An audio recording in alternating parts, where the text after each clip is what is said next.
The dividend concept at least permits a portion of that oil wealth to be expended as the individual sees fit rather than government.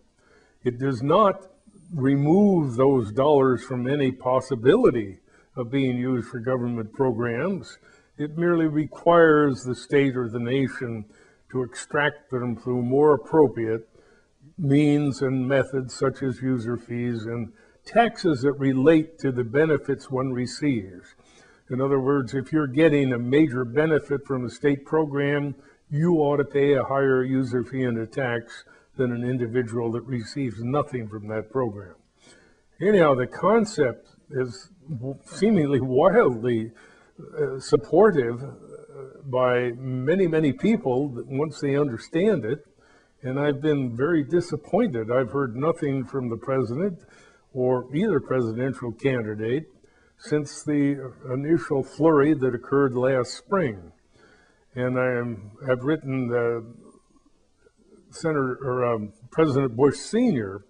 and sent him a copy of the letter I sent to President George W. Bush, and got a very encouraging letter back from President Bush Sr., whom I know fairly well.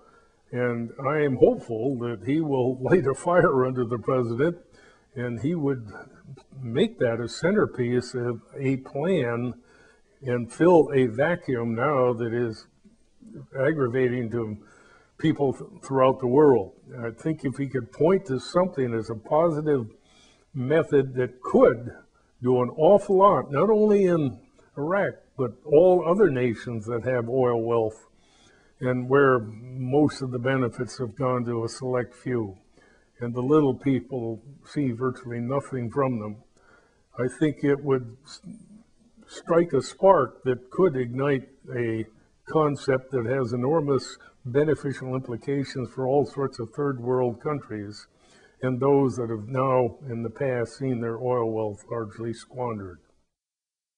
In closing, I'd like to thank you people for taking time to listen to a proposal that could have, I say, a very significant impact on post-war Iraq.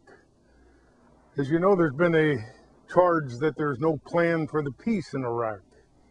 The proposal that we have just outlined is one that seemingly the president endorses, Colin Powell, the Secretary of State, endorses, several Congress people, but there's been no action to my knowledge, save on the part of Senator Murkowski, who has introduced legislation in Congress to promote such a proposal. But I think if it were to be adopted, it's the one means by which we might create a counter to the terrorism we now see prevalent in that country, an offset that might incline the major people of Iraq, the majority, to say that those people that in performing those terrorist acts are hitting me in the pocketbook where it really hurts. If we had something of that nature in place, I think we might find the majority of people in Iraq doing their best to suppress that sort of activity because it's in their best long-term self-interest. Thank you.